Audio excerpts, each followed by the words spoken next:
semen retention, body gains, and visualizing. Now, we talked about having a journal, standards, and manifestation book. You wake up in the morning and you write your standards. You write them 100 times. I am happy, I am beautiful. You get it? Then your journal. At the end of the day, you write your journal. You record what happened throughout the day. You can summarize it. And right before you go to sleep, you write in your manifestation book all the manifestations that happen throughout the day. You put the date, you put the time, you put your signature. But now we come to visualization.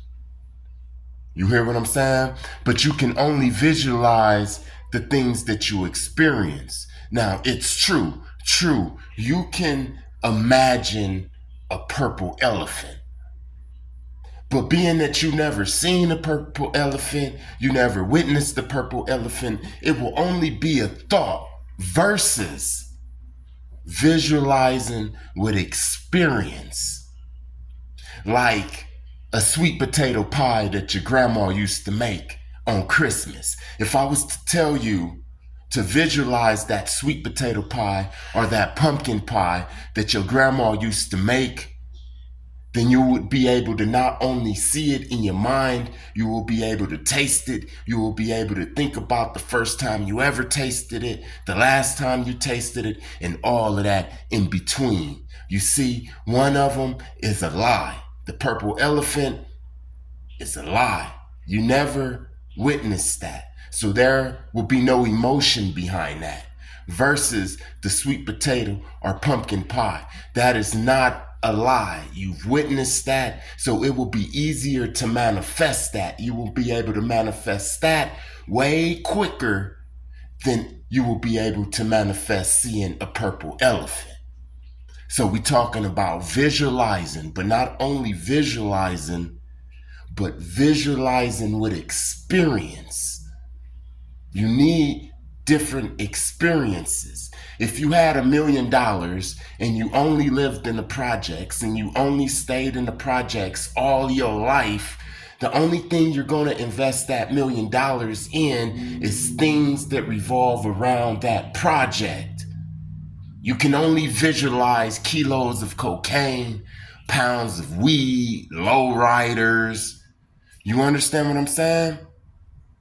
Because that's what you experienced versus you have the money to invest in crypto, but you never experienced crypto, although you sit back and you think about having Bitcoins and all of that. 9 times out of 10, you won't manifest that because it's no emotion behind that, like knowing that you can get a pound of weed. Because you've touched a pound of weed, you smelt a pound of weed, you've been there and done that. You've been around people that done that in your environment. If you give a monkey 3 wishes, he will wish for all types of banana type of stuff. Because all monkeys know is banana type of stuff. He won't wish to be like Nikola Tesla.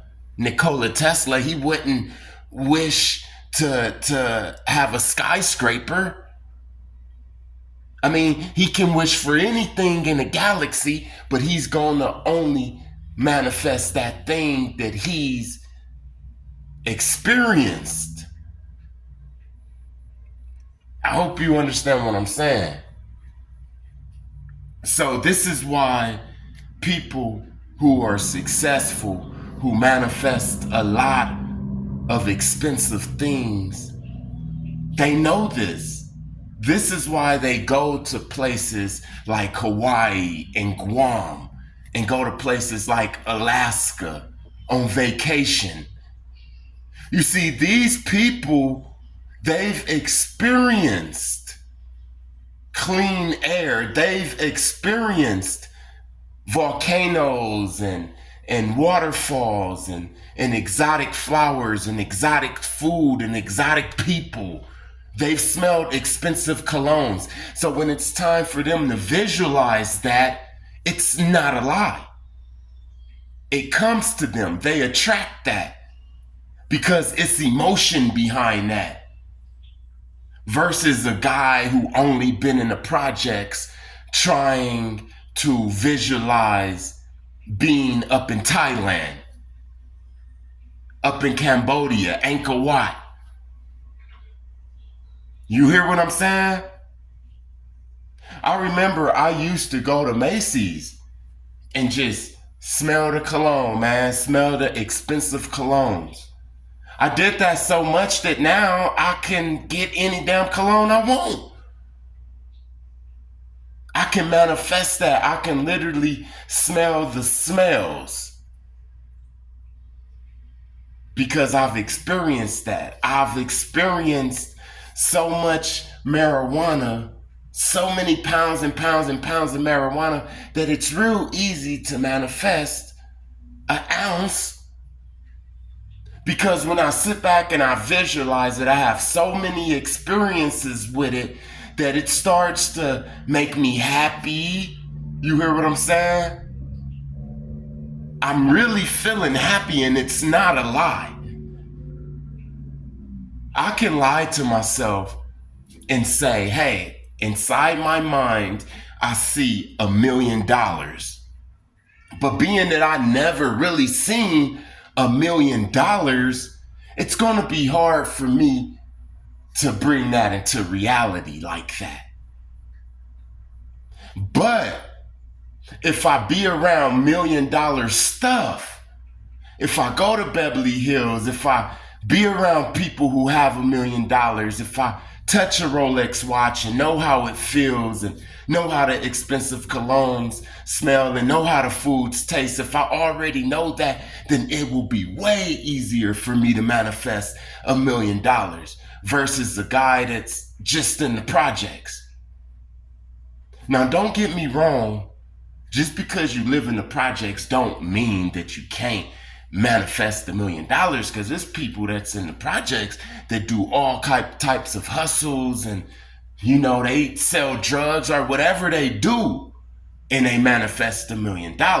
But you best believe that they had uncles or relatives or somebody that had $1 million that they've experienced before. Like the 99.9% of the other dudes in the projects haven't. I hope you understand what I'm saying, because the new year is coming and I'm about to step it up. I'm going to put out more information and go deeper into creating your own reality. So get ready. Don't forget, again, you need them 3 composition books.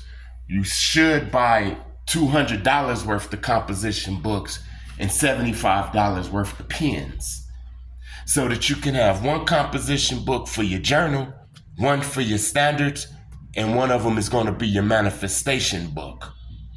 And then you're going to start experiencing things. Go out and experience nature, not just the tree in your neighborhood. Go to a damn cliff. Go to the beach. Smell the beach. It'll be easier to manifest going to Hawaii if you go to the damn beach that's in your damn neighborhood. Then you could smell the beach when you manifest in Hawaii. You hear what I'm saying? Go get those experiences. Oh yeah, one more thing about this experience and stuff, right? So there's this gym in Long Beach called Cesar Chavez Park. And it's a small gym and it's free. So a lot of people who don't have money, they go up there. Or if they just don't want to pay for the gym. That's how I was. I didn't want to pay for the gym, so I worked out at Chavez. But in Chavez, you only grow so big. Like all of the guys up there was like, the biggest guys was like the same size a mediocre build, a mediocre cuts, and mediocre strength. It was one guy that was strong as hell, but the rest was mediocre. And as soon as these guys go to Gold's Gym, which is down the street, I guess they get some money or whatever. And just like me, I went from that gym to Gold's Gym, from the free gym to the gym you have to pay. And immediately, people be getting bigger. It's like you reach a plateau in Chavez Gym. Why? Because the biggest dudes, the ones who you visualize, you hear what I'm saying? When you up in the gym and you see a real big dude, that gives you something to visualize. Like you're going to get that big, you're going to get that strong as the biggest dude in the gym. But if the biggest dude in the gym is mediocre, you become mediocre. I know it sounds crazy. And then as soon as you go to another environment that there are stronger guys, bigger guys, you start to get bigger and stronger. It's like you break your plateau just by working out in another environment. Like I said again, if you work out and the biggest guy is just mediocre, then that's about as big as you gonna get, like the guys in Chavez Gym. But if you work out around like people in Venice Beach, Ronnie Coleman them, why you think that people who's into bodybuilding come all the way to Venice Beach in California? Because in a small town, you only gonna get a certain big. Versus if you around people with 20-inch arms, now you could visualize that. This is all going back to visualizing and all of that. Peace.